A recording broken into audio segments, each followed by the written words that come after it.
कमलजनोन्नत्यभूत्यर्पकाय क्षित्याम् अत्यल्पभृत्येष्वपि कुजनकृतोद्धत्यभूत्याजकाय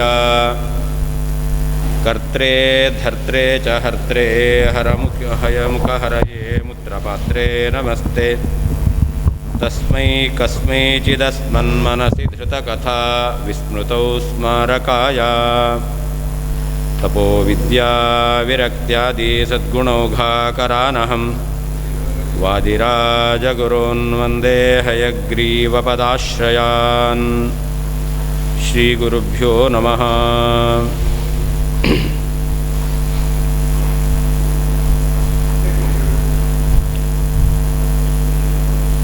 ನಿನ್ನೆ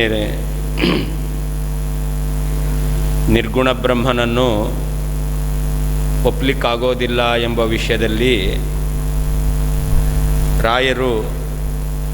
ರಾಜರು ನಿರೂಪಣೆ ಮಾಡಿದ್ದು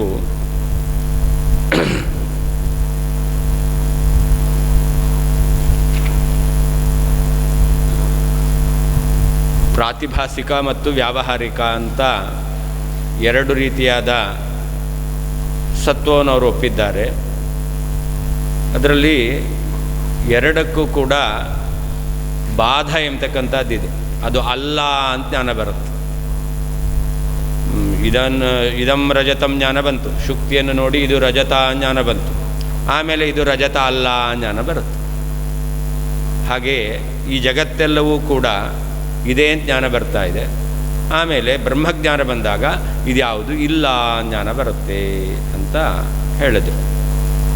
ಇಲ್ಲಿಗ ಏನು ಇಲ್ಲ ಜ್ಞಾನ ಬರ್ತಾ ಇದೆಯಲ್ಲ, ಇದನ್ನು ಬಾಧ ಅಂತ ಕರೀತಾರೆ, ಇದನ್ನು ಬಾಧ ಜ್ಞಾನ ಅಂತ ಕರೀತಾರೆ. ಇದಂ ರಹಿತಂ ಜ್ಞಾನ ಬಂತು, ಆಮೇಲೆ ನೇದಂ ರಜತಂ, ಇದು ರಜತ ಅಲ್ಲ ಜ್ಞಾನ ಬಂತು, ಇದನ್ನು ಬಾಧ ಅಂತ ಹೇಳ್ತಾರೆ.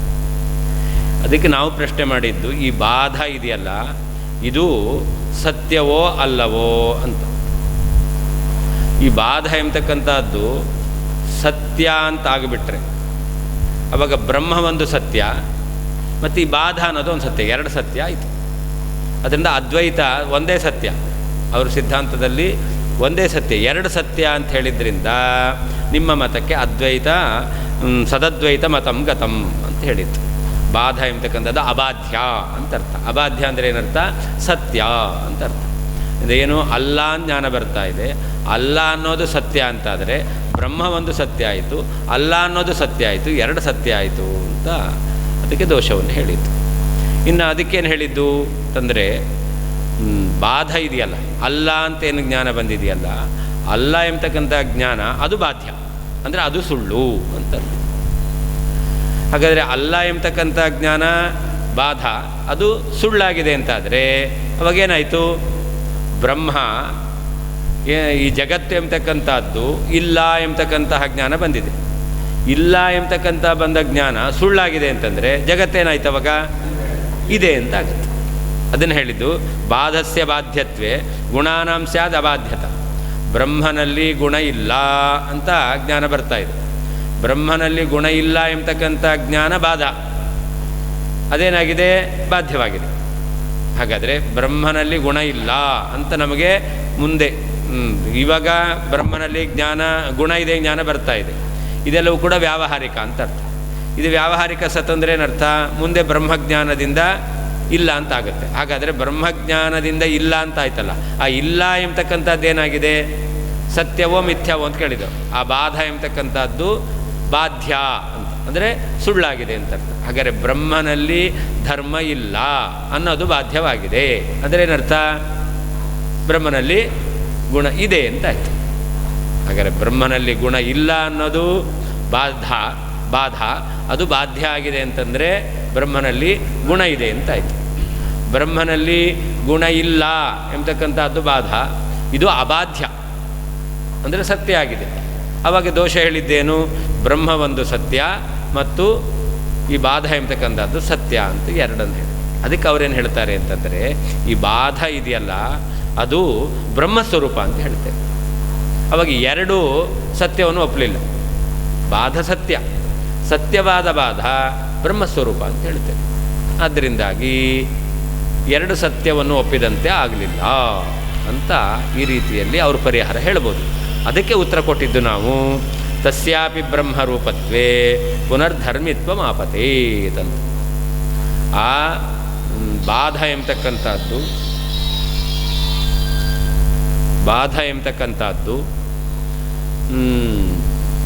ಬ್ರಹ್ಮಸ್ವರೂಪ ಅಂತ ಹೇಳಬೇಕು. ಬಾಧ ಎಂಬತಕ್ಕಂಥದ್ದು ಬ್ರಹ್ಮಸ್ವರೂಪ ಅಂತ ಹೇಳ್ತೀರಾ ಅಂತಂದರೆ ಆವಾಗ ಬ್ರಹ್ಮನು ಧರ್ಮವುಳ್ಳವನು ಅಂತ ನಿರ್ಗುಣ ಅಂತ ಆಗೋದಿಲ್ಲ. ಯಾಕೆ ಅಂತಂದರೆ ಬಾಧ ಅಂದ್ರೇನು?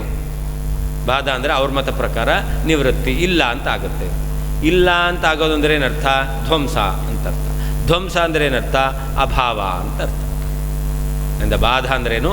ಅಭಾವ ಅಂತ ಆಯಿತು. ಈಗ ಈ ಅಭಾವ ಎಂಬತಕ್ಕಂಥದ್ದು ಸ್ವರೂಪ ಬ್ರಹ್ಮಸ್ವರೂಪ.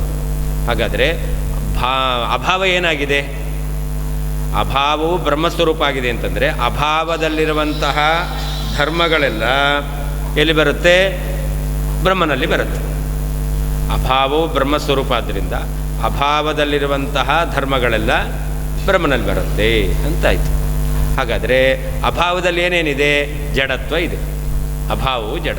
ಹಾಗಾದರೆ ಬ್ರಹ್ಮನಲ್ಲಿ ಜಡತ್ವ ಧರ್ಮ. ಅದಕ್ಕೆ ಹೇಳ್ತಾರೆ ಧರ್ಮಿತ್ವಂ ಆಪತೇತ್ ಅಂತ. ಬ್ರಹ್ಮನಲ್ಲಿ ಜಡತ್ವ ಬಂತು ಅಂದದ ಗುಣವುಳ್ಳವನು ಅಂತಾದ. ಆಮೇಲೆ ಯಾವುದು ಅಭಾವವೋ ಅಭಾವಜ್ಞಾನ ಬರಬೇಕಾದ್ರೆ ಪ್ರತಿಯೋಗಿ ಜ್ಞಾನ ಭಾವಜ್ಞಾನ ಎಂಬತಕ್ಕಂಥದ್ದು ಇರಬೇಕು. ಅದಕ್ಕೆ ಉದಾಹರಣೆ ಕೊಟ್ಟಿದ್ದು ಇಲ್ಲಿ ಘಟ ಇಲ್ಲ ಜ್ಞಾನ ಬರಬೇಕು. ಇಲ್ಲಿ ಘಟ ಇಲ್ಲ ಅಂತ ಜ್ಞಾನ ನಮಗೆ ಬರಬೇಕು ಅಂತಾದರೆ ಘಟ ಅಂದರೆ ಏನು ಅಂತ ಗೊತ್ತಿರಬೇಕು. ಘಟ ಅಂದರೆ ಏನು ಅಂತ ಗೊತ್ತಿದ್ರೆ ಇಲ್ಲಿ ಘಟ ಇಲ್ಲ ಅಂತ ಹೇಳ್ಬೋದು. ಇಲ್ಲಿ 4 ಜನ ವ್ಯಕ್ತಿಗಳಿದ್ದಾರೆ, ಇದರಲ್ಲಿ ಕೇಶವ ಇಲ್ಲ ಅಂತ. ಕೇಶವ ಇದ್ದಾರೆ, ಕೇಶವ ಇಲ್ಲ ಅಂತ ಹೇಳಬೇಕು. ಕೇಶವ ಯಾರು ಅಂತ ಗೊತ್ತಿದ್ದರೆ ಆವಾಗ ಕೇಶವ ಇಲ್ಲ ಅಂತ ಹೇಳ್ಬೋದು. ಕೇಶವ ಯಾರು ಅಂತ ಗೊತ್ತಿಲ್ಲ ಅಂತಾದರೆ ಕೇಶವ ಇಲ್ಲ ಅಂತ ಹೇಳಲಿಕ್ಕೆ ಬರಲ್ಲ ಅಲ್ವಾ? ಹಾಗೆ ಅಭಾವ ಎಂಬತಕ್ಕಂಥದ್ದು ಭಾವ ಪ್ರತೀತಿ ಸಾಪೇಕ್ಷ. ಹಾಗಾದರೆ ಬ್ರಹ್ಮನು ಅಭಾವರೂಪನಾಗಿದ್ದಾನೆ ಅಂತಂದರೆ ಅಲ್ಲಿಯೂ ಕೂಡ ಭಾವ ಪ್ರತೀತಿ ಸಾಪೇಕ್ಷತ್ವ ಧರ್ಮ ಬಂತು. ಹಾಗೆ ಅಭಾವದಲ್ಲಿ ಅಭಾವತ್ವ ಇದೆ, ಬ್ರಹ್ಮನಲ್ಲಿ ಅಭಾವತ್ವ ಧರ್ಮ ಬರಬೇಕಾಗುತ್ತೆ. ಹೀಗೆ ಬ್ರಹ್ಮನನ್ನು ನೀವು ಅಭಾವ ಸ್ವರೂಪ ಅರ್ಥಾತ್ ಬಾಧ ಅದು ಅಬಾಧ್ಯ ಅಂತ ಹೇಳಿ ಆ ಅಬಾಧ್ಯವು ಬ್ರಹ್ಮಸ್ವರೂಪ ಅಂತ ಹೇಳ್ತೀರಾ ಅಂತಂದರೆ ಅಭಾವವನ್ನು ಬ್ರಹ್ಮಸ್ವರೂಪ ಅಂತ ಹೇಳಿದಂತೆ ಆಯಿತು. ಹಾಗಾದರೆ ಅಭಾವದಲ್ಲಿರುವಂತಹ ಧರ್ಮಗಳು ಬ್ರಹ್ಮನಲ್ಲಿ ಬರಬೇಕಾಗುತ್ತೆ ಅಂತ ದೋಷವನ್ನು ಹೇಳಿತ್ತು.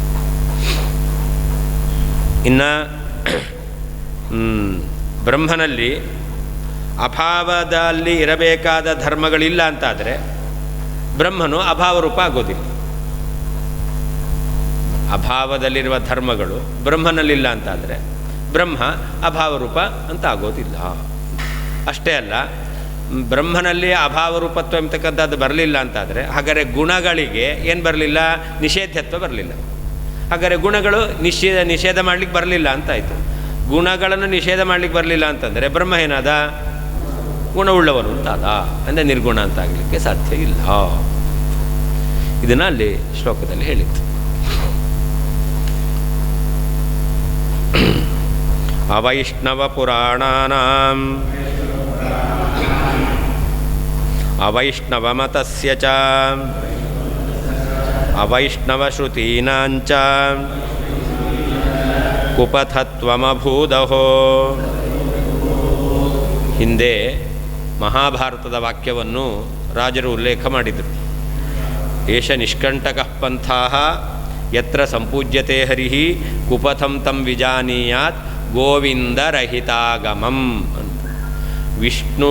ವಿಷ್ಣುವಿನ ಪ್ರತಿಪಾದನೆ ಮಾಡದೇ ಇರತಕ್ಕಂತಹ ಆಗಮಗಳಿದೆಯಲ್ಲ ಅದೆಲ್ಲ ಕುಪಥ ಅಂತಾಯಿತು. ಸ್ಪಷ್ಟವಾಗಿ ಗೋವಿಂದರಹಿತಾಗಮಂ ಅಂತ ಮಹಾಭಾರತ ಹೇಳಿದೆ. ಗೋವಿಂದನನ್ನು, ನಾರಾಯಣನನ್ನು, ವಿಷ್ಣುವನ್ನು ಪ್ರತಿಪಾದನೆ ಮಾಡದೇ ಇರತಕ್ಕಂತಹ ಯಾವ ವಾಕ್ಯಗಳಿದ್ದಾವೆ, ವೇದವಾಕ್ಯಗಳಿದೆ ಅಥವಾ ಪುರಾಣಗಳೇ ಆಗಿರ್ಬೋದು, ಅದೆಲ್ಲ ದುರ್ಮಾರ್ಗ ಅಂತ ಹೇಳದಂತೆ ಆಯಿತು. ಅಂದರೆ ಒಟ್ಟೇನು ಹೇಳದಂತೆ ಆಯಿತು? ಅದಕ್ಕೆ ಹೇಳ್ತಾರೆ ಅವೈಷ್ಣವ ಪುರಾಣಾನಾಂ. ಯಾವ ವಿಷ್ಣುವಿನ ಪಾರಮ್ಯವನ್ನು ಪ್ರತಿಪಾದನೆ ಮಾಡದೇ ಇರತಕ್ಕಂತಹ ಪುರಾಣಗಳಿದೆಯಲ್ಲ, ರಾಜಸ ಪುರಾಣ, ತಾಮಸ ಪುರಾಣ, ಅದೆಲ್ಲವೂ ಕೂಡ ಕುಪಥ ಅಂತ ಹೇಳದಂತೆ ಆಯಿತು. ಹಾಗೆ ಅವೈಷ್ಣವ ಮತ, ವಿಷ್ಣುವಿನ ಸರ್ವೋತ್ತಮತ್ವವನ್ನು ಒಪ್ಪದೇ ಇರತಕ್ಕಂತಹ ಮತ. ಅದು ಮಾಯಾವಾದ ಮತ ಆಗ್ಬೋದು, ಸಾಂಖ್ಯ ಮತ ಆಗ್ಬೋದು, ಚಾರ್ವಾಕ ಮತ ಆಗ್ಬೋದು. ಅಂತೂ ಶ್ರೀಮದ್ ಆಚಾರ್ಯರ ಮತವನ್ನು ಬಿಟ್ಟು ಉಳಿದಿದ್ದೆಲ್ಲ ಮತ. ಹೌದು ಕೂಡ, ಅವರು ಸಾಮ್ಯ ಒಪ್ತಾರೆ. ಆದ್ದರಿಂದಾಗಿ ಅವರು ವಿಷ್ಣುವಿನ ಸರ್ವೋತ್ತಮತ್ವವನ್ನು ಒಪ್ತಾ ಇಲ್ಲ.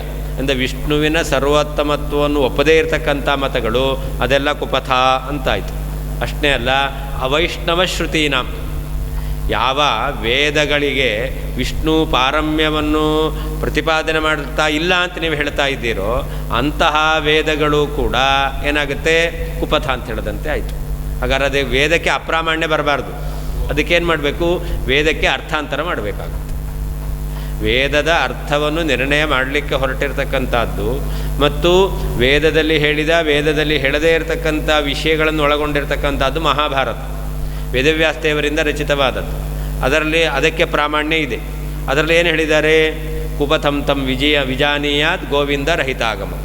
ವಿಷ್ಣುವಿನ ಸರ್ವೋತ್ತಮತ್ವವನ್ನು ಪ್ರತಿಪಾದನೆ ಮಾಡದೇ ಇರತಕ್ಕಂತಹದ್ದು ಯಾವುದಿದೆಯೋ ಅದೆಲ್ಲವನ್ನೂ ಕೂಡ ಕುಪಥ ಅಂತ ಹೇಳಿದ್ದಾರೆ. ಹಾಗಾದರೆ ವೇದವೂ ಕೂಡ ವಿಷ್ಣುವಿನ ಸರ್ವೋತ್ತಮತ್ವವನ್ನು ಪ್ರತಿಪಾದನೆ ಮಾಡಲಿಲ್ಲ ಅಂತಾದರೆ ಅವಾಗ ಅದು ಕೂಡ ಏನಾಗುತ್ತೆ, ಕುಪಥ ಅಂತ ಆಗುತ್ತೆ. ಹಾಗಾದರೆ ವೇದ ಕುಪಥ ಆಯಿತು ಅಂದರೆ ಏನರ್ಥ, ವೇದವನ್ನು ಬಿಟ್ಟು ಬಿಡಬೇಕು ಅಂತ ಅರ್ಥನಾ?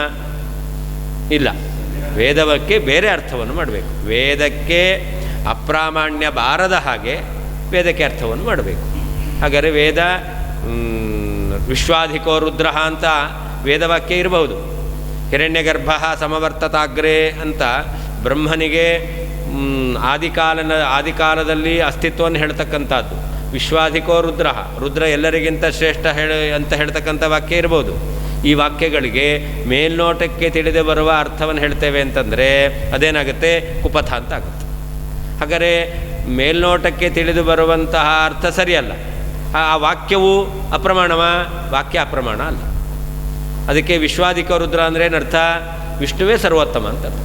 ವಿಶ್ವ ಅಧಿಕ, ಜಗತ್ತಿನಲ್ಲಿ ಶ್ರೇಷ್ಠ ಯಾರು, ರುದ್ರ ಅಂದರೆ ವಿಷ್ಣು ಅಂತಲೇ ಅರ್ಥ, ಯಾರಲ್ಲ ರುದ್ರ ಅಂತ ಅರ್ಥ ಅಲ್ಲ. ಹೀಗೆ ಶ್ರುತಿಗಳಿಗೆ ಅರ್ಥ ವಿಷ್ಣು ಪರವಾಗಿಲ್ಲ ಅಂತಾದರೆ ಅದು ಕುಪಥ ಅಂತಾಯಿತು. ಹಾಗಾದರೆ ಅಪ್ರಾಮಾಣ್ಯ ಬರುತ್ತಾ ಅಂದರೆ ಅಪ್ರಾಮಾಣ್ಯ ಬರೋದಿಲ್ಲ, ಮತ್ತು ಅದನ್ನು ವಿಷ್ಣು ಪರವಾಗಿ ನಾವು ಅರ್ಥೈಸ್ಕೊಳ್ಬೇಕು ಅಂತ ಹೇಳಿದಂತೆ ಆಯಿತು. ಅಂದರೆ ವಿಷ್ಣು ಪಾರಮ್ಯವನ್ನು ಹೇಳದೇ ಇರತಕ್ಕಂತಹ ವಾದಗಳು, ಮತಗಳು, ಪುರಾಣಗಳು ಇದೆಲ್ಲವೂ ಕೂಡ ಕುಪಥ. ಅಷ್ಟೇ ಅಲ್ಲ, ವಿಷ್ಣು ಪಾರಮ್ಯವನ್ನು ಹೇಳದೇ ಇರತಕ್ಕಂಥ ಶ್ರುತಿಯೂ ಕೂಡ ಅದು ಕುಪಥ ಅಂತ ಹೇಳ್ತಾರೆ. ಶ್ರುತಿಗೆ ಮಾತ್ರ ಅಪ್ರಾಮಾಣ್ಯ ಇರೋದಿಲ್ಲ.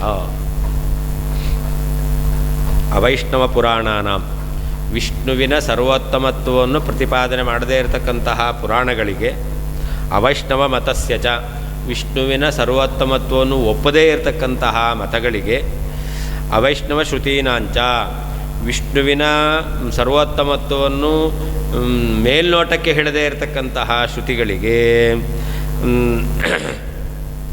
ಕುಪಥತ್ವಂ, ದುರ್ಮಾರ್ಗತ್ವವು ಅಭೂತ್ ಉಂಟಾಯಿತು. ಅಹೋ ಆಶ್ಚರ್ಯ ಅಂತ. ಅವೈಷ್ಣವ ಪುರಾಣಾನಾಂ, ವಿಷ್ಣುವಿನ ಸರ್ವೋತ್ತಮತ್ವವನ್ನು ಪ್ರತಿಪಾದನೆ ಮಾಡದೇ ಇರತಕ್ಕಂತಹ ಪುರಾಣಗಳಿಗೆ, ಅವೈಷ್ಣವ ಮತಸ್ಯ ಚ, ವಿಷ್ಣುವಿನ ಸರ್ವೋತ್ತಮತ್ವವನ್ನು ಪ್ರತಿಪಾದನೆ ಮಾಡದೇ ಇರತಕ್ಕಂತಹ ಮತಗಳಿಗೆ, ಅವೈಷ್ಣವ ಶ್ರುತೀನಾಂಚ, ಮೇಲ್ನೋಟಕ್ಕೆ ವಿಷ್ಣುವಿನ ಸರ್ವೋತ್ತಮತ್ವವನ್ನು ಪ್ರತಿಪಾದನೆ ಮಾಡದೇ ಇರತಕ್ಕಂತಹ ಶ್ರುತಿಗಳಿಗೆ ಕುಪತತ್ವಂ, ದುರ್ಮಾರ್ಗತ್ವವು ಅಭೂತ್ ಉಂಟಾಯಿತು. ಅಹೋ ಆಶ್ಚರ್ಯ. ಕಿಂಬಹುನಃ ಭಾರತಸ್ಯ ಏಕಪದ್ಯೇನೈವ ಸರ್ವೋಪಿ ಮಾಧ್ವರಾದ್ಧಾಂತಃ ಸಿದ್ಧ್ಯತಿ. ಮಹಾಭಾರತದ ಒಂದೇ ಪದ್ಯ ಏನಂತ, ಕುಪತಂ ತಂ ವಿಜಾನೀಯಾತ್ ಗೋವಿಂದ ರಹಿತಾಗಮಂ ಎಂಬುದಾಗಿ ಹೇಳಿರ್ತಕ್ಕಂತಹ ಏಷ ನಿಷ್ಕಂಟಕ ಪಂಥಃ ಅಂತ ಏನು ವಾಕ್ಯ ಇದೆಯಲ್ಲ, ಈ ಒಂದು ಪದ್ಯ ಇದೆಯಲ್ಲ, ಇದರಿಂದ ಶ್ರೀಮದ್ ಆಚಾರ್ಯರ ಸಿದ್ಧಾಂತ ಏನಿದೆ ಅದೆಲ್ಲವೂ ಸಿದ್ಧವಾಗುತ್ತೆ ಅನ್ನೋದನ್ನು ಈ ಶ್ಲೋಕದಿಂದ ಹೇಳ್ತಾ ಇದ್ದಾರೆ. ಏನದು, ಅತಃ ಗೋವಿಂದರಹಿತಾಗಮಸ್ಯ ಕುಮಾರ್ಗತ್ವಾತ್, ಅಲ್ಲಿ ಹೇಳಿದ್ದಾರೆ ಕುಪಥಂ ತಂ ವಿಜಾನೀಯಾತ್ ಗೋವಿಂದರಹಿತಾಗಮಂ. ಹಾಗಾದರೆ ಭಗವಂತನ ಸರ್ವೋತ್ತಮತ್ವವನ್ನು ಹೇಳದೇ ಇರತಕ್ಕಂಥದ್ದು ಕುಪಥ, ದುರ್ಮಾರ್ಗ ಅಂತ ಹೇಳಿದ್ದಾರೆ. ಗೋವಿಂದರಹಿತಾಗಮಸ್ಯ, ಭಗವಂತನ ಸರ್ವೋತ್ತಮತ್ವವನ್ನು ಹೇಳದೇ ಇರತಕ್ಕಂತಹ ಶ್ರುತಿಗಳಿಗೆ ಕುಮಾರ್ಗತ್ವಾತ್, ಅದು ದುರ್ಮಾರ್ಗ ಎಂಬುದಾಗಿ ಹೇಳಿರೋದ್ರಿಂದ ಪರೋದೀರಿತ ನೈರ್ಗುಣ್ಯ ಮತಸ್ಯ ಚ, ಇತರರು ಏನು ಪರಮಾತ್ಮನನ್ನು ನಿರ್ಗುಣ ಎಂಬುದಾಗಿ ಹೇಳ್ತಾ ಇದ್ದಾರೆ ಈ ಮತ. ಮತ್ತು ಗೋವಿಂದರಹಿತಾಗಮತ್ವಾತ್, ಅದೇನಾಗಿದೆ ಗೋವಿಂದರಹಿತಾಗಮ ಆಗಿದೆ. ಅರ್ಥಾತ್ ವಿಷ್ಣುವಿನ ಸರ್ವೋತ್ತಮತ್ವವನ್ನು ಹೇಳ್ತಿಲ್ಲ. ನಿರ್ಗುಣ ಅಂತಂದ ಮೇಲೆ ಒಬ್ಬನೇ ಇದ್ದಾನೆ ಅಂತಂದಮೇಲೆ ಸರ್ವೋತ್ತಮ ಆಗಲಿಕ್ಕೆ ಹೇಗೆ ಸಾಧ್ಯ? ಅದು ಸರ್ವೋತ್ತಮತ್ವವನ್ನು ಹೇಳ್ತಾ ಇಲ್ಲ. ಅದರಿಂದ ಏನಾಯ್ತು, ಅದು ಗೋವಿಂದ ರಹಿತಾಗಮ ಆಯಿತು. ಗೋವಿಂದನ ಉತ್ತಮತ್ವವನ್ನು ಪ್ರತಿಪಾದನೆ ಮಾಡದೇ ಇರತಕ್ಕಂತಹ ಮತ ಎಂಬತಕ್ಕಂಥದ್ದಾಗಿದೆ. ನಿರ್ಮೂಲಂ ಕುಮತಸ್ಯ ಅರ್ಥ ಅಸಾಧಕತ್ವಾತ್, ಅದರಿಂದ ಆ ನೈರ್ಗುಣ್ಯ ಮತ ಇದೆಯಲ್ಲ ಅದಕ್ಕೆ ಯಾವುದು ಮೂಲ ಇಲ್ಲ ಅಂತಾಯಿತು. ಯಾಕೆ ಗೋವಿಂದ ರಹಿತಾಗಮ ಅಂತ ಹೇಳಿದ ಮೇಲೆ ಭಗವಂತನ ವಿಷಯವನ್ನು ಪ್ರತಿಪಾದನೆ ಮಾಡದೇ ಇರತಕ್ಕಂಥದ್ದು ಅಂತ ಹೇಳಿದ್ರಿಂದ ಮತ ಎಂಬತಕ್ಕಂಥದ್ದು ಯಾವುದನ್ನು ಅವಲಂಬಿಸಿಕೊಂಡು ಹೊರಟಿರಬೇಕು? ಶ್ರುತಿಯನ್ನು ಅವಲಂಬಿಸಿಕೊಂಡು ಹೊರಟಿರಬೇಕು.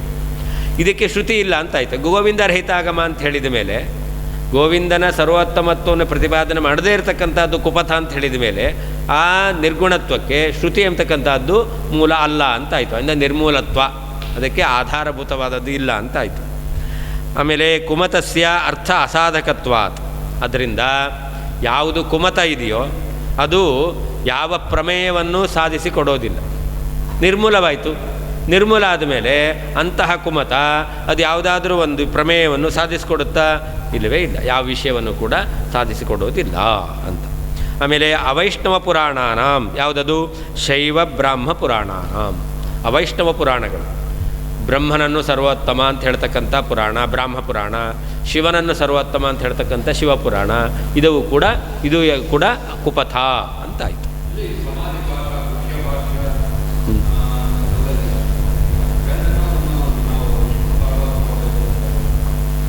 ಅದು ಎಲ್ಲವನ್ನೂ ಹಾಗೆ ಮಾಡಬೇಕು ಅಂತಲ್ಲ. ಯಾಕೆ ವೇದವ್ಯಾಸದೇವರೇ ಪುರಾಣಗಳನ್ನು ಸಾತ್ವಿಕ, ರಾಜಸ, ತಾಮಸ ಅಂತ ವಿಭಾಗ ಮಾಡಿದ್ದಾರೆ. ಅದರಿಂದಾಗಿ ಸಾತ್ವಿಕ ಪುರಾಣಗಳಲ್ಲಿ ಏನಾದರೂ ನಿಮಗೆ ಇಂತಹ ವಾಕ್ಯಗಳು ಬಂದರೆ ಅದನ್ನು ನಾವೇನೇನು ತಿಳ್ಕೊಳ್ಬೇಕು? ದರ್ಶನ ಭಾಷೆ, ಸಮಾಧಿ ಭಾಷೆ, ಗುಖ್ಯ ಭಾಷೆ ಅಂತ ತಿಳಿಬೇಕು. ಯಾವುದು ರಾಜಸ ಪುರಾಣ, ತಾಮಸ ಪುರಾಣ ಅಂತಲೇ ಹೇಳಿದ್ದಾರೋ ಅಲ್ಲಿ ಅದು ಇತರರ ಮಾತದ ಅಭಿಪ್ರಾಯವನ್ನೇ ತಿಳಿಸ್ಲಿಕ್ಕೆ ಹೊರಟಿರೋದು. ದರ್ಶನ ಭಾಷೆಯಲ್ಲಿ ಹೇಳಿದ್ದದು, ದರ್ಶನ ಭಾಷೆಯಲ್ಲೇ ಹೇಳಿದ್ದದು. ಅದನ್ನು ಪೂರ್ವಪಕ್ಷ ಅಂತ ಇಟ್ಕೊಳ್ಬೇಕು. ಹಾಂ, ಅದನ್ನು ಪ್ರಮಾಣ ಅಂತ ಇಟ್ಕೊಳ್ಬೇಕು.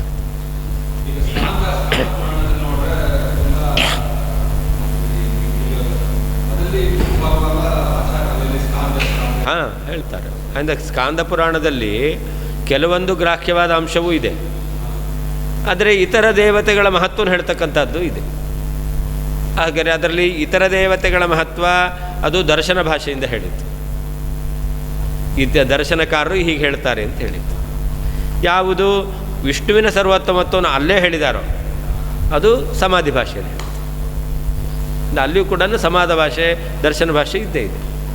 ದರ್ಶನ ಭಾಷೆಯಲ್ಲಿ ಹೇಳಿದ್ದನ್ನು ಪ್ರಮಾಣ ಅಂತ ಸ್ವೀಕಾರ ಮಾಡಬಾರ್ದು. ಅಲ್ಲಿ ಸಮಾಧಿ ಭಾಷೆಯಲ್ಲಿ ಹೇಳಿದ್ದನ್ನು ಪ್ರಮಾಣ ಅಂತ ಸ್ವೀಕಾರ.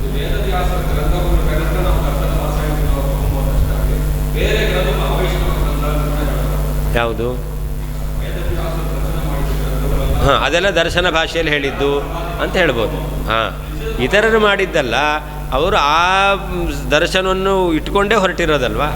ಆ ದರ್ಶನ ಪ್ರವರ್ತಕರಾಗಿದ್ದಾರೆ, ಅನುಯಾಯಿಗಳಾಗಿದ್ದಾರೆ. ಅದರಿಂದ ಅದನ್ನು ನಾವು ಬೇರೆ ಪೂರ್ವಪಕ್ಷ ಅಂತ ಹೇಳಲಿಕ್ಕಾಗಲ್ಲ. ಅವ್ರು ಸಿದ್ಧ ಅಂತ ಹೇಳ್ತಾ ಇದ್ದಾರೆ. ಹಾಂ ಹಾಂ, ನೈರ್ಗುಣ್ಯ. ನೈರ್ಗುಣ್ಯ ಮತ ಅಂದರೆ ಬ್ರಹ್ಮನು ನಿರ್ಗುಣ ಎಂಬುದಾಗಿ ಹೇಳ್ತಕ್ಕಂಥ ಮತ, ಮಾಯಾವಾದ ಮತ.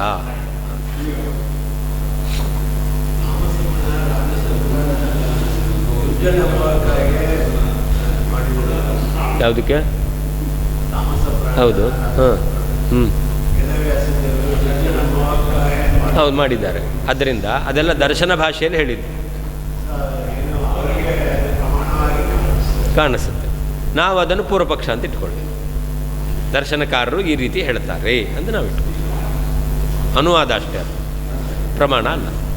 ನೀವು ಹೀಗೆ ಹೇಳಿದ್ರಿ ಅಂತ ನನ್ನ ಅಭಿಪ್ರಾಯ ಅಲ್ಲ. ಅದು ನೀವು ಹೀಗೆ ಹೇಳ್ತೀರಾ, ಹಾಗೆ ಈ ಶೈವ ಮತರು ಹೀಗೆ ಹೇಳ್ತಾರೆ ಅನ್ನೋದನ್ನು ಹೇಳಿದ್ದಾರೆ.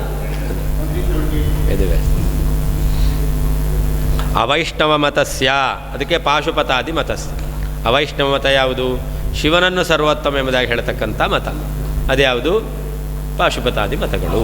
ಪಾಶುಪತ, ಗಾಣಪತ, ಸ್ಕಾಂದ ಎಲ್ಲ ಮತವು ಕೂಡ ಆಗುತ್ತೆ. ಶಕ್ತಿ ಅಲ್ಲ, ಮತ ಇದು ಪುರಾಣ ಅಲ್ಲ. ಪುರಾಣಗಳು ಶೈವ ಬ್ರಾಹ್ಮಾದಿ ಪುರಾಣಗಳು ಅವೈಷ್ಣವ ಪುರಾಣ ಅಂತ ಹೇಳಿದ್ದು. ಮತಗಳು ಪಾಶುಪತಾದಿ ಮತ, ಅದು ಅವೈಷ್ಣವ ಮತ. ಇಲ್ಲಿ ಹೇಳಿದ್ದನ್ನು ಸ್ವೀಕಾರ ಮಾಡಬಾರ್ದು. ಅವೈಷ್ಣವ ಶ್ರುತೀನಾಂ, ಅದಕ್ಕೇನರ್ಥ? ರುದ್ರಾದಿ ವಿಷಯತ್ವೇನ ತೈಹಿ ಅಂಗೀಕೃತ ಶ್ರುತೀನಾಂ. ಅವರು ಈ ವೇದ ರುದ್ರನ ಸರ್ವೋತ್ತಮತ್ವವನ್ನು ಪ್ರತಿಪಾದನೆ ಮಾಡ್ತಾ ಇದೆ ಅಂತ ಹೇಳ್ತಾರೆ. ಅದು ಅವೈಷ್ಣವ ಶ್ರುತಿ. ಆ ಶ್ರುತಿ ವಾಸ್ತವಿಕವಾಗಿ ಪ್ರಮಾಣವೇ. ರುದ್ರಪರವಾಗಿ ಏನು ಅರ್ಥ ಮಾಡ್ತಾ ಇದ್ದಾರಲ್ಲ, ಅದು ಕುಪಥ. ಅದನ್ನು ವಿಷ್ಣುಪರವಾಗಿ ಅರ್ಥ ಮಾಡಬೇಕು. ಆ ಶ್ರುತಿ ಎಂಬತಕ್ಕಂಥದ್ದು ಪ್ರಮಾಣವೇ ಆಗಿರುತ್ತೆ. ಶ್ರುತಿಗೆ ಅಪ್ರಾಮಾಣ್ಯ ಎಂಬತಕ್ಕಂಥದ್ದು ಇಲ್ಲವೇ ಇಲ್ಲ.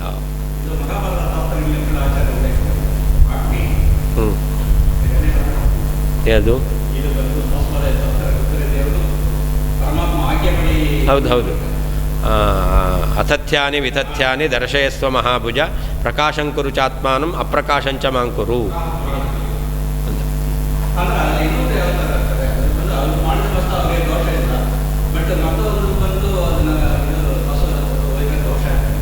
ಯಾರಿಗೆ ದೋಷ ಇಲ್ಲ? ರುದ್ರದೇವರಿಗೆ ದೋಷ ಇಲ್ಲ. ರುದ್ರದೇವರು ಪರಮಾತ್ಮನ ಆದೇಶದಿಂದ ಮಾಡಿದ್ದು. ಪರಮಾತ್ಮ ರುದ್ರದೇವರಿಗೆ ಆದೇಶ ಮಾಡ್ದ, ಇದನ್ನು ಮಾಡು ಅಂತ. ಪರಮಾತ್ಮನ ಆದೇಶದಿಂದ ಏನು ಮಾಡಿದರೂ ಕೂಡ ಅದು ಒಳ್ಳೆ ಕೆಲಸವೇ, ಅದು ಪುಣ್ಯಕಾರಕವೇ. ಸುಳ್ಳು ಹೇಳಿದ್ರು ಧರ್ಮರಾಜನಿಗೆ ಸುಳ್ಳು ಹೇಳು ಅಂತ. ಪರಮಾತ್ಮ ಹೇಳಿದಂತಹ ಕೆಲಸ ಏನು ಮಾಡಿದರೂ ಕೂಡ ಅದು ಪುಣ್ಯಕಾರಕವೇ. ಅದು ಸುಳ್ಳೋ ಸತ್ಯವೋ ಇನ್ನೊಬ್ಬರ ಸಂಹಾರವೋ ಏನೇ ಆಗಿರ್ಬೋದು, ಭಗವಂತ ಹೇಳಿದ್ದನ್ನು ಮಾಡ್ತೇವೆ ಅಂತಂದರೆ ಅದು ಪಾಪಕಾರಕ ಅಲ್ಲ. ಭಗವಂತ ಬೇಡ ಅಂದಿದ್ದನ್ನು ಮಾಡ್ತೇವೆ ಅಂತಂದರೆ ಅದಕ್ಕೆ ಅವನು ಸ್ವತಂತ್ರ, ಅವನು ಸರ್ವನಿಯಾಮಕ ಅಂತ ಹೇಳ್ತಕ್ಕಂಥದ್ದು. ಪುಣ್ಯ ಪಾಪಗಳಿಗೆ ನಿಯಾಮಕ ಅವನೇ. ಹಂಗಿರ್ಬೇಕಾದ್ರೆ ಯಾವುದು ಪುಣ್ಯ ಯಾವುದು ಪಾಪ ಅಂತ ನಾವು ನಿರ್ಧಾರ ಮಾಡೋದಲ್ಲ, ಅವನ ಅಧೀನದಲ್ಲಿದೆ ಅದು. ಅದನ್ನು ಅದನ್ನು ಪುಣ್ಯ ಅಂತ ಮಾಡ್ತಾರೆ, ಅದನ್ನು ಪಾಪ ಅಂತ ಅವನು ಮಾಡ್ತಾನೆ. ಅದು ಬಿಟ್ಟು ನಮ್ಮ ದೃಷ್ಟಿಗೆ ಅದು ಪಾಪವಾಗಿ ಕಂಡಿದೆ ಅಂತಂದರೆ ಅದು ಪಾಪ ಆಗಲ್ಲ.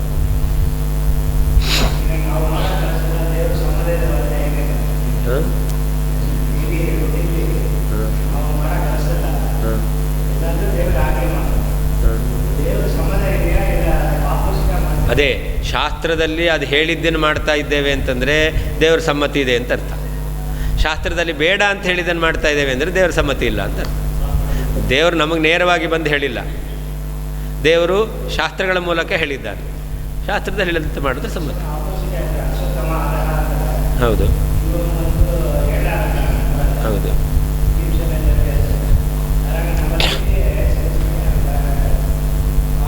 ಅದಕ್ಕೆ ಹೇಳಿದ್ದು, ಅದಕ್ಕೆ ಕೃಷ್ಣ ಏನು ಹೇಳಿದಾನೋ ಅದನ್ನು ಮಾಡಬೇಕು ಅಂತ.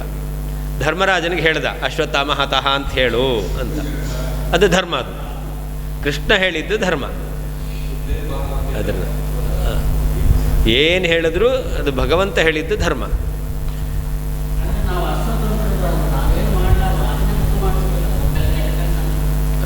ಅದು ಅದು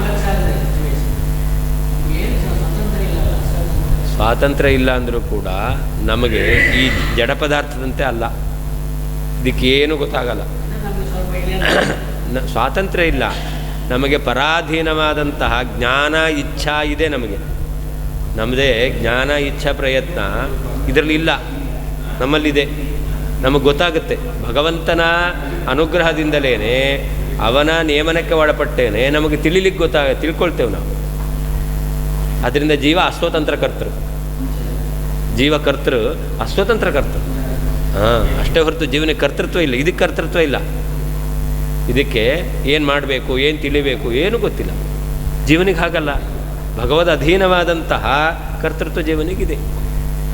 ಸ್ವತಂತ್ರವಾದ ಕರ್ತೃತ್ವ ಇಲ್ಲ, ಕರ್ತೃತ್ವ ಇದೆ ಜೀವನಕ್ಕೆ.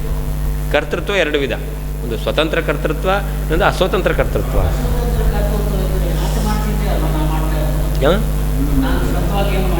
ಅದೇ ಹೇಳಿದ್ದು, ನಮ್ಮಲ್ಲಿ ಒಂದು ಕರ್ತೃತ್ವ ಇದೆಯಲ್ಲ, ಅಸ್ವತಂತ್ರವಾದದ್ದಾದರೂ ಇದೆಯಲ್ಲ, ಇದರಲ್ಲಿಲ್ಲ.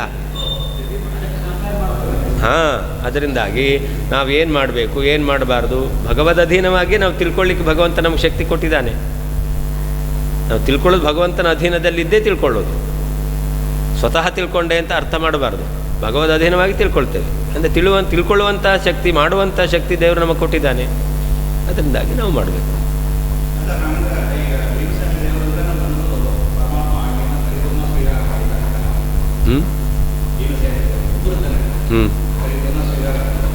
ಏನು ಸ್ವೀಕಾರ ಮಾಡಿದ್ದಾರೆ? ಹೌದು ಹೌದು. ಏನಾಯಿತು? ಹಾಂ, ಅರ್ಜುನ ಹಾಗೇನಿಲ್ಲ. ನಿಮಗೆ ಈ ಪಾಠ ಬೇಕಾಯಿತು. ಯಾಕೆ ಬೇಕಾಯಿತು ಅಂತಂದರೆ ನಮಗೆ ಓದಿದ್ರೆ ಅರ್ಥ ಆಗಲಿಲ್ಲ, ಅದಕ್ಕೆ ಬೇಕಾಯಿತು ಅಲ್ವಾ? ಅರ್ಜುನನಿಗೆ ಸ್ವತಃ ಬುದ್ಧಿ ಇರಲಿಲ್ಲ, ಬಂತು. ಆದ್ದರಿಂದ ಅವನಿಗೆ ಉಪದೇಶದ ಅವಶ್ಯಕತೆ ಬಂತು. ಭೀಮಸೇನ ದೇವರಿಗೆ ಆ ಡೌಟೇ ಬರಲಿಲ್ಲ, ಆದ್ದರಿಂದಾಗಿ ಉಪದೇಶ ಬೇಕಾಗಲಿಲ್ಲ. ಉಪದೇಶ ಯಾವಾಗ ಬೇಕು ಅಂತಂದರೆ ನಮ್ಮಲ್ಲಿ ಜ್ಞಾನದ ಕೊರತೆ ಇದೆ, ಕಡಿಮೆ ಇದೆ, ಆವಾಗ ಉಪದೇಶ ಬೇಕಾಗುತ್ತೆ. ಹಾಗಾದರೆ ಇದೇ ಗೊತ್ತಾಯಿತು. ಭೀಮಸೇನನಿಗೆ ಕೃಷ್ಣ ಉಪದೇಶ ಮಾಡದೇನೆ ಯುದ್ಧ ಮಾಡಬೇಕು ಅಂತ ತೋರ್ತು. ಕೃಷ್ಣನ ಉಪದೇಶ ಇಲ್ಲದೇನೆ ಅರ್ಜುನನಿಗೆ ಯುದ್ಧ ಮಾಡಬೇಕು ಅಂತ ತೋರಲಿಲ್ಲ. ಹಾಗಾದರೆ ಕರ್ತವ್ಯ ಮಾಡಬೇಕು ಅಂತ ಭೀಮನಿಗೆ ಸಂದೇಹ ಬರಲಿಲ್ಲ, ಕರ್ತವ್ಯ ಮಾಡಬೇಕೋ ಬೇಡೋ ಅಂತ ಸಂದೇಹ ಬಂತು. ಅದರಿಂದಾಗಿ ಉಪದೇಶ ಮಾಡ್ದ. ಹಾಗಾದರೆ ಅದರಲ್ಲಿ ಜ್ಞಾನದಲ್ಲಿ ಆಧಿಕ್ಯ ಯಾರಲ್ಲಿದೆ? ಭೀಮಸೇನದಲ್ಲಿ ಉಪದೇಶ ಇಲ್ಲದೇನೇ ಇದೆ, ಇವನಿಗೆ ಉಪದೇಶದಿಂದ ಬಂತು. ಹಾಗಾದರೆ ಯಾರು ಬ್ರಿಲಿಯಂಟ್ ಆಯಿತು? ಅಷ್ಟೇ.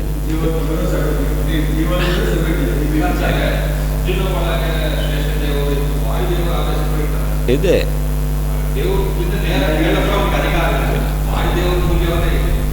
ಅದು ಸರಿ. ಅಂದರೆ ಅರ್ಜುನನಿಗೆ ಅದರ ಅವಶ್ಯಕತೆ ಬಂತು. ಉಪದೇಶ ಮಾಡ್ದ ಅಂದ ಮಾತ್ರಕ್ಕೆ ಅರ್ಜುನ ದೊಡ್ಡವನು ಆಗಬೇಕು ಅಂತಿಲ್ಲ. ಭಗವಂತನಿಂದ ಉಪದೇಶ ಪಡೆಯುವಂಥ ಉತ್ತಮ ಯೋಗ್ಯತೆ ಇದೆ. ಭೀಮಸೇನ ದೇವರಲ್ಲಿ ಆ ಉಪದೇಶ ಬೇಕು ಅಂತ ಅದರ ಅವಶ್ಯಕತೆ ಬರಲಿಲ್ಲ, ಸ್ವತಃ ನಾಲೆಡ್ಜ್ ಇತ್ತು.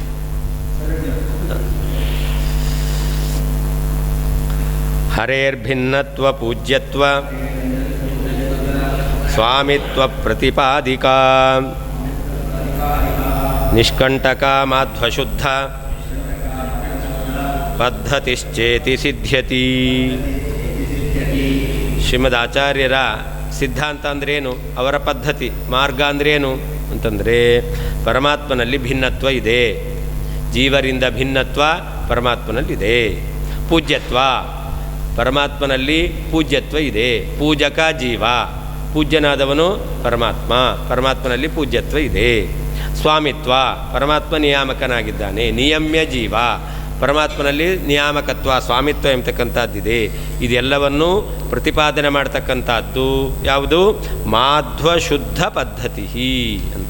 ಮಧ್ವಾಚಾರ್ಯರ ಶುದ್ಧವಾಗಿರ್ತಕ್ಕಂತಹ ಈ ಒಂದು ಮಾರ್ಗ, ಅದು ಕುಪಥ, ಇದು ಸುಪಥ ಅಂತ. ಆದ್ದರಿಂದ ಇದು ಒಳ್ಳೆ ಮಾರ್ಗ ಎಂಬತಕ್ಕಂಥದ್ದೆಂಬುದಾಗಿ ನಿಷ್ಕಂಟಕ ಸಿದ್ಧ್ಯತೆ.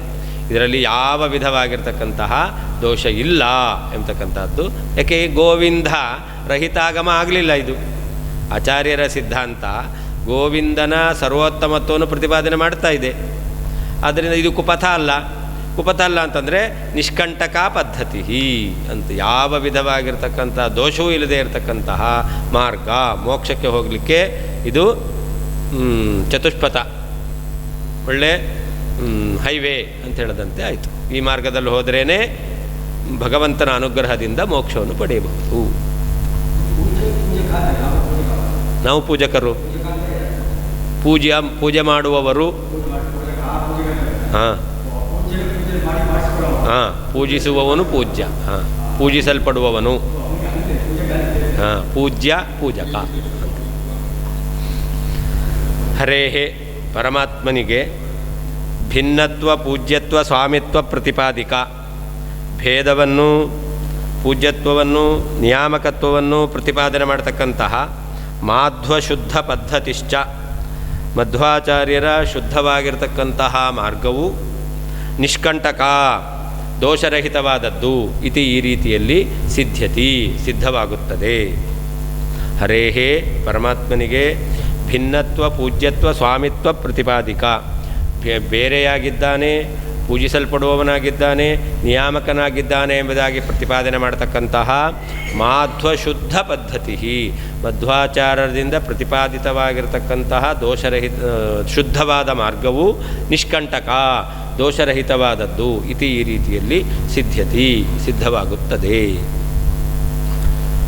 ಪೂಜ್ಯತ ಇತ್ಯುಕ್ತ್ಯ ಹರೇಃ ಪೂಜ್ಯತ್ವಸ್ಯ ಪೂಜಕಭಾವ ಉಪಯುಕ್ತಭೇದಸ್ಯ ಪೂಜ್ಯತ್ವಪ್ರಯೋಜಕ ಸ್ವಾಮಿತ್ವಸ್ಯ ಚ ಲಾಭಾತ್ ಸಿದ್ಧಂ ಅರ್ಥಮಾಹ ಹರೇರಿತಿ ಅಂತ.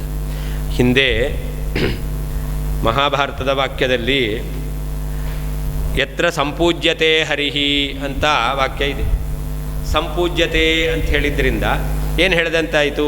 ಪರಮಾತ್ಮ ಪೂಜಿಸಲ್ಪಡ್ತಾನೆ ಅಂತ ಹೇಳಿದೆ. ಪರಮಾತ್ಮ ಪೂಜಿಸಲ್ಪಡ್ತಾನೆ ಅಂತಂದರೆ ಅವಾಗ ಪೂಜೆ ಮಾಡುವವನಿಗೂ ಪೂಜಿಸುವವನಿಗೂ ಭೇದ ಇರಬೇಕು. ಅಂದರೆ ನಾವು ಪರಮಾತ್ಮನನ್ನು ಪೂಜೆ ಮಾಡ್ತೇವೆ ಅಂತಂದರೆ ಪೂಜೆ ಮಾಡುವ ನಾವು ಯಾರನ್ನು ಪೂಜೆ ಮಾಡ್ತೇವೆ? ಪರಮಾತ್ಮನ ಪೂಜೆ ಮಾಡ್ತೇವೆ. ಅಂದರೆ ಅವನಿಗೂ ನಮಗೂ ಭೇದ ಇದ್ದರೆ ನಾವು ಅವನನ್ನು ಪೂಜೆ ಮಾಡದಂತೆ ಆಗುತ್ತೆ. ಅದರಿಂದ ಪೂಜ್ಯ ಪೂಜಕ ಭಾವ ಉಪಯುಕ್ತ ಭೇದಸ್ಯ, ಪೂಜ್ಯ ಪೂಜಕ ಭಾವ ಇದೆ ಅಂತ ಹೇಳಬೇಕು. ಪೂಜ್ಯ ಪೂಜಕ ಭಾವ ಇದೆ ಅಂತ ಹೇಳಿದ್ರೆ ಭೇದ ಎಂಬತಕ್ಕಂಥದ್ದು ಇದೆ ಅಂತ ಆಯಿತು.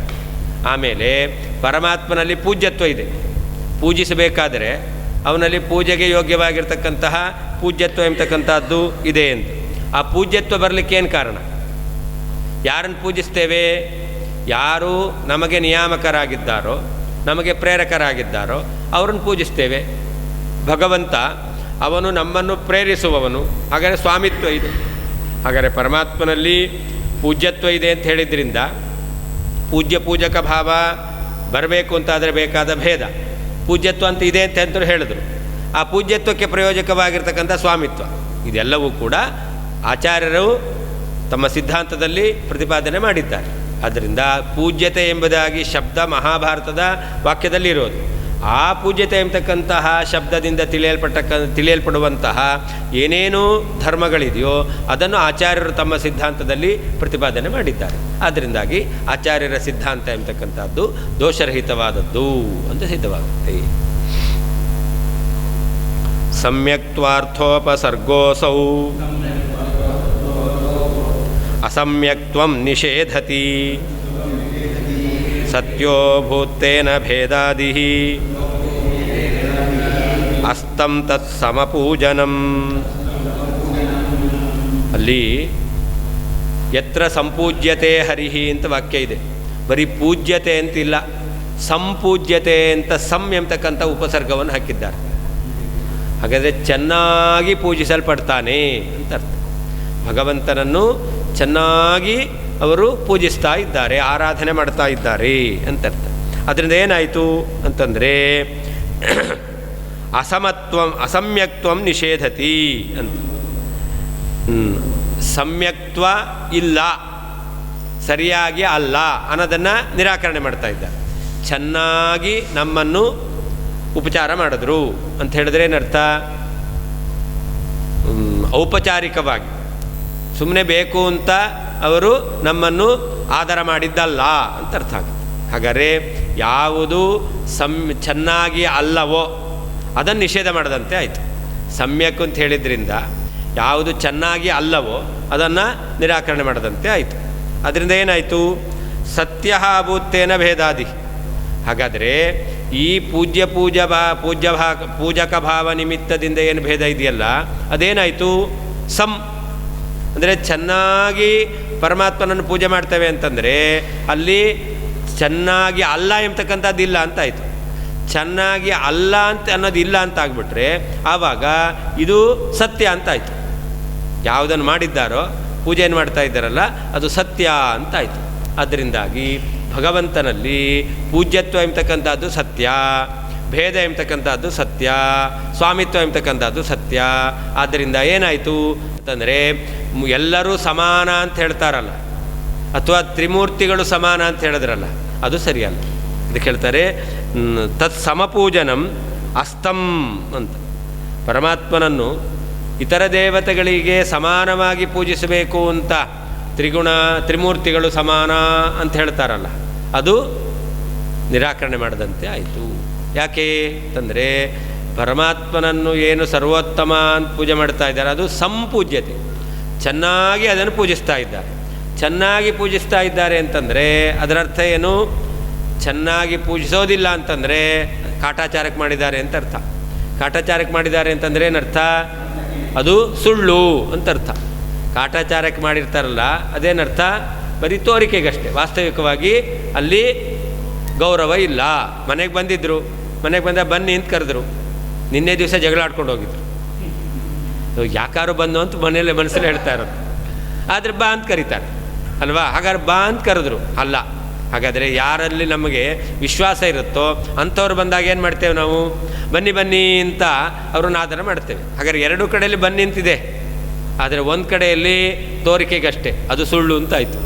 ಚೆನ್ನಾಗಿ ನಾವು ಮಾಡ್ತೇವೆ ಅಂತಂದರೆ ಅವಾಗ ಅದು ಸತ್ಯ ಅಂತ ಆಗಿರುತ್ತೆ. ಹಾಗೆ ಪರಮಾತ್ಮನನ್ನು ಸಂಪೂಜ್ಯತೆ ಅಂತ ಹೇಳಿರೋದ್ರಿಂದ ಚೆನ್ನಾಗಿ ಪೂಜಿಸ್ತಾರೆ ಅಂತಂದರೆ ಅದು ತೋರಿಕೆಗೆ ಅಲ್ಲ ಅಂತ ಆಯಿತು.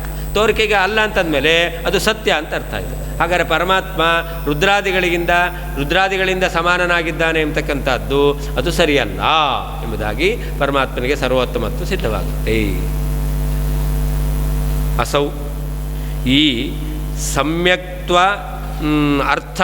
ಅರ್ಥೋಪಸರ್ಗ, ಸಮ್ಯಕ್ತ್ವಾರ್ಥೋಪಸರ್ಗ, ಚೆನ್ನಾಗಿ ಎಂಬುದಾಗಿ ಅರ್ಥವನ್ನು ಕೊಡತಕ್ಕಂತಹ ಉಪಸರ್ಗವು ಅಸಮ್ಯಕ್ತ್ವಂ, ಚೆನ್ನಾಗಿ ಅಲ್ಲ ಎಂಬತಕ್ಕಂಥದ್ದನ್ನು ನಿಷೇಧತಿ, ನಿರಾಕರಣೆ ಮಾಡ್ತಾ ಇದೆ.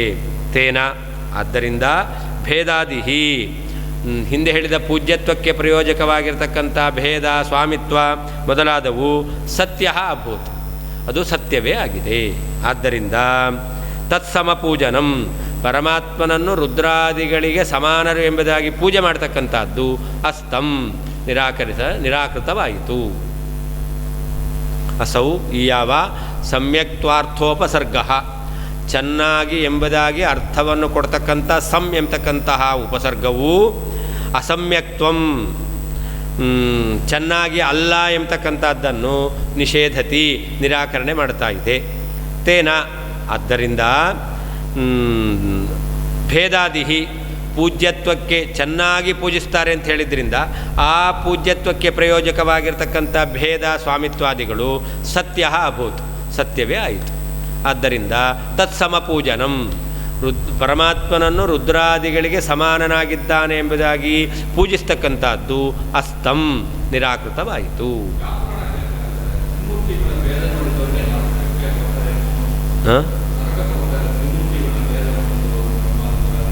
ದರ್ಶನ ಭಾಷೆ ಯಾಕೆ ಅಂತಂದರೆ ಬ್ರಹ್ಮಣ ಪಿತರಂ ಒಂದೇ, ಶಂಕರಶ್ಚ ಪಿತಾಮಹಂ, ಶಂಕರಸ್ಯ ಪಿತಾಮಹಂ ಅಂತಿರೋದು. ಹಾಗೆ ಪರಮಾತ್ಮ ಏನು? ಬ್ರಹ್ಮದೇವರಿಗೆ ಅಪ್ಪ, ರುದ್ರದೇವರಿಗೆ ಎಲ್ಲಾದರೂ ಮೊಮ್ಮಗ, ತಂದೆ, ಅವರ ಅಪ್ಪ, ಮೂರು ಸಮ ಅಂತ ಹೇಳ್ತಾರ? ಇಲ್ಲ. ಹಾಗೆ ಹೇಳೋದು ದರ್ಶನ ಭಾಷೆ.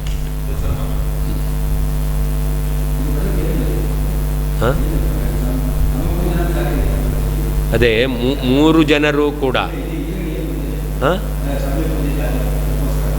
ಸಮ್ ಎಂಬತಕ್ಕಂತಹ ಪದವನ್ನು ಹಾಕಿದ್ರಿಂದ, ಸಮ್ ಎಂಬತಕ್ಕಂತಹ ಉಪಸರ್ಗವನ್ನು ಹಾಕಿರೋದ್ರಿಂದಾಗಿ ತ್ರಿಮೂರ್ತಿಗಳಲ್ಲಿ ಸಾಮ್ಯ ಇದೆ ಅನ್ನೋದನ್ನು ನಿರಾಕರಣೆ ಮಾಡಿದ್ರು. ಪರಮಾತ್ಮ ಸರ್ವೋತ್ತಮತ್ವ ಆಗಬೇಕಲ್ಲ. ಮಹಾಭಾರತ ವಾಕ್ಯ ಅದು, ಯತ್ರ ಸಂಪೂಜ್ಯತೆ ಹರಿ ಎಂಬತಕ್ಕಂಥ ಮಹಾಭಾರತ ವಾಕ್ಯ ಪರಮಾತ್ಮನ ಸರ್ವೋತ್ತಮತ್ವವನ್ನು ಹೇಳ್ತು. ಹೆಂಗೆ ಹೇಳ್ತು? ಸಮ್ ಎಂಬತಕ್ಕಂಥ ಉಪಸರ್ಗದಿಂದ. ಸಮ್ ಎಂಬತಕ್ಕಂಥ ಉಪಸರ್ಗ ಏನು ಹೇಳುತ್ತೆ? ಚೆನ್ನಾಗಿ ಅಂತ ಅರ್ಥ. ಚೆನ್ನಾಗಿ ಅಂತಂದರೆ ಏನರ್ಥ? ಔಪಚಾರಿಕವಾಗಿ ಅಲ್ಲ ಅಂತ ಅರ್ಥ. ಔಪಚಾರಿಕವಾಗಿ ಅಲ್ಲ ಅಂದರೆ ಏನರ್ಥ? ಸತ್ಯ ಅಂತ ಅರ್ಥ. ಹಾಗಾದರೆ ಏನು ಪೂಜ್ಯ ಪೂಜಕ ಭಾವ ಇದೆ, ಆ ಪೂಜ್ಯ ಪೂಜಕ ಭಾವಕ್ಕೆ ಬೇಕಾಗಿರ್ತಕ್ಕಂಥದ್ದು ಯಾವುದು? ಭೇದ. ಅದೆಲ್ಲ ಏನಾಯಿತು? ಸತ್ಯ ಅಂತ ಆಯಿತು.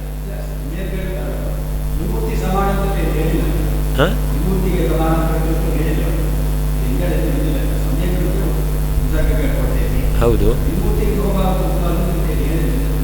ಸಂಪೂಜ್ಯತೆ ಅಂದರೆ ಪರಮಾತ್ಮ ಚೆನ್ನಾಗಿ ಪೂಜಿಸಲ್ಪಡ್ತಾನೆ ಅಂತ ಅರ್ಥ.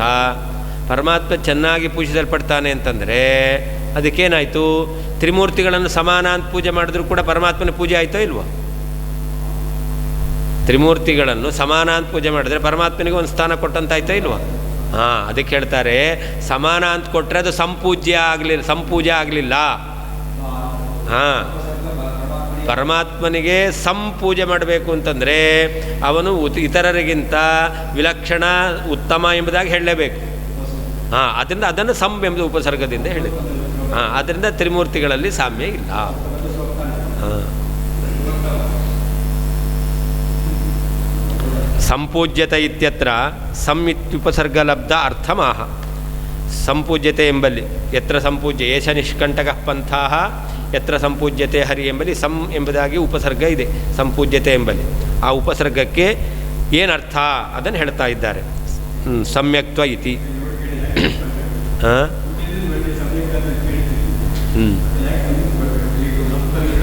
ಹಾಂ ಹಾಂ ಹಾಂ ಯಾಕೆ ಹೇಳಬೇಕು? ಅದೇ ಅದರಿಂದ ಒಂದು ವೈಶಿಷ್ಟ್ಯ ಸಿದ್ಧ ಆಗುತ್ತೆ. ತೇನ ಮಿಥ್ಯಾತ್ವರೂಪ ಅಸಮ್ಯಕ್ತ್ವ ನಿಷೇಧೇನ ಅಂತರ್ಥ. ಮಿಥ್ಯಾಭೂತವಾಗಿರ್ತಕ್ಕಂತಹ ಅಸಮ್ಯಕ್ತ್ವ, ಚೆನ್ನಾಗಿ ಅನ್ನೋದು ಉಪಚಾರಕ್ಕೆ ಮಾತ್ರ, ಅಂದರೆ ಮಿಥ್ಯಾ ಅಂತರ್ಥ. ಬನ್ನಿ ಅಂತ ಕರೆದ್ರು, ನಾನು ಉದಾಹರಣೆ ಕೊಟ್ಟನಲ್ಲ, ನಮ್ಗಾಗದೇ ಇದ್ದವರು ಬಂದ್ಯಾರೆ, ಬನ್ನಿ ಅಂತ ಕರೆದದ್ದು, ಅದೇನದು ಮಿಥ್ಯಾಭೂತ. ಅದು ಹಾಂ, ಬನ್ನಿ ಅಂತ ಕರೆದಿದ್ದು ಬರಬೇಕು ಅಂತ ಅರ್ಥ ಅಲ್ಲ, ಮನೆಗೆ ಬಂದ್ಯಾರೆ ಅದರಿಂದಾಗಿ ಅಷ್ಟೇ. ಹಾಂ, ಆದ್ದರಿಂದ ಅದು ಮಿಥ್ಯಾಭೂತವಾದದ್ದು. ಆ ಮಿಥ್ಯಾಭೂತವಾಗಿರ್ತಕ್ಕಂತಹ ಅಸಮ್ಯಕ್ತ್ವ ಇದೆಯಲ್ಲ, ಅದನ್ನು ನಿರಾಕರಣೆ ಮಾಡಿದಂತೆ ಆಯಿತು. ಯಾವುದರಿಂದ? ಎಂಬತಕ್ಕಂಥ ಉಪಸರ್ಗದಿಂದ. ಹಾಂ ಹಾಂ, ಭೇದ ಪೂಜ್ಯತ್ವ ಸ್ವಾಮಿತ್ವಾದಿ ಸತ್ಯ ಅಭೂತ್. ಅದರಿಂದ ಏನಾಯಿತು? ಭೇದ, ಪೂಜ್ಯತ್ವ, ಸ್ವಾಮಿತ್ವ ಇದು ಭಗವಂತನಲ್ಲಿದೆ, ಇದೆಲ್ಲವೂ ಕೂಡ ಸತ್ಯ ಅಂತ ಆಯಿತು. ತಸ್ಯ ಹರೇಃ ರುದ್ರಾದಿಸಾಮ್ಯೇನ ಪೂಜನಂ ಅಸ್ತಂ ನಿರಾಕೃತಂ. ಪರಮಾತ್ಮನನ್ನು ರುದ್ರಾದಿಗಳಿಂದ ಸಮಾನವಾಗಿ ಪೂಜೆ ಮಾಡ್ತೇವೆ ಅಂತಂದರೆ ರುದ್ರಾದಿಗಳಿಂದ ಸಮಾನವಾಗಿ ಪೂಜಿಸ್ತಕ್ಕಂಥದ್ದು ನಿರಾಕರಣೆ ಮಾಡಿದಂತೆ ಆಯಿತು.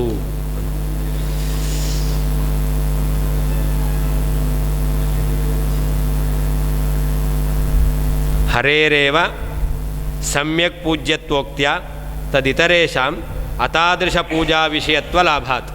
ಪರಮಾತ್ಮನನ್ನೇ ಚೆನ್ನಾಗಿ ಪೂಜೆ ಮಾಡಬೇಕು ಅಂಥೇಳಿದ್ರಿಂದ ಇತರರನ್ನು ಅಷ್ಟು ಚೆನ್ನಾಗಿ ಪೂಜೆ ಮಾಡಬಾರ್ದು ಅಂತ ಆಯಿತು. ಪೂಜೆ ಮಾಡಬೇಕು, ಸಂಪೂಜ್ಯತೆ ಅಲ್ಲ. ಹಾಗಾದ್ರೆ ಗೌರವ ಕೊಡಬೇಕು, ಚೆನ್ನಾಗಿ ಗೌರವ ಕೊಡಬೇಕು. ಹಾಂ, ಆದ್ದರಿಂದ ಪರಮಾತ್ಮನಂತೆ ಇವರು ಯಾರು ಕೂಡ ಉತ್ತಮರಲ್ಲ ಅಂತ ಹೇಳದಂತೆ ಆಯಿತು. ಹಾಂ, ಅಂದರೆ ಹರೇರೇವ ಸಮ್ಯಕ್ ಪೂಜ್ಯತ್ವೋಕ್ತ್ಯ, ಪರಮಾತ್ಮನಿಗೆ ಚೆನ್ನಾಗಿ ಪೂಜೆ ಮಾಡಬೇಕು ಅಂತ ಹೇಳಿದ್ರಿಂದ ಪರಮಾತ್ಮನಿಗಿಂತ ಭಿನ್ನರಾದವರಿಗೆ ಅತಾದೃಶ ಪೂಜಾ ವಿಷಯತ್ವ, ಸಮ್ಯಕ್ಕಲ್ಲ ಪೂಜೆ ಮಾಡಬೇಕು ಅವರಿಗೆ, ಆದರೆ ಚೆನ್ನಾಗಿ ಪೂಜೆ ಮಾಡಬಾರ್ದು ಅಂತ ಹೇಳದಂತೆ ಆಯಿತು. ಆದ್ದರಿಂದ ಪರಮಾತ್ಮನಿಗೆ ಚೆನ್ನಾಗಿ ಪೂಜೆ ಮಾಡಬೇಕು, ಅವನು ಶ್ರೇಷ್ಠ ಅಂತ ಹೇಳದಂತೆ ಆಯಿತು. ಏತಾವಂತಮರ್ಥಂ ಏಕಮೇವ ಪದ್ಯಂ ವಕ್ತೀತ್ಯತಃ ಇತ್ಯುಕ್ತಂ. ಅದರಿಂದ ಇಷ್ಟೆಲ್ಲ ಅರ್ಥವನ್ನು ಕೂಡ ಒಂದೇ ಪದ್ಯ ಹೇಳ್ತಾ ಇದೆ. ಏಷ ನಿಷ್ಕಂಠಕಪ್ಪಂತಹ ಯತ್ರ ಸಂಪೂಜ್ಯತೆ ಹರಿಹಿ ಎಂಬತಕ್ಕಂಥ ಮಹಾಭಾರತದ ಒಂದು ಪದ್ಯವೇ ಎಲ್ಲವನ್ನು ಹೇಳ್ತಾ ಇದೆ. ಶ್ರೀಕೃಷ್ಣಾರ್ಪಣವಸ್ತು. ಇನ್ನು ಮಧ್ಯಾಹ್ನ 2:30 ಈಗ ಅಲ್ಲಿ ಕಾರ್ಯಕ್ರಮ. ಹಾಂ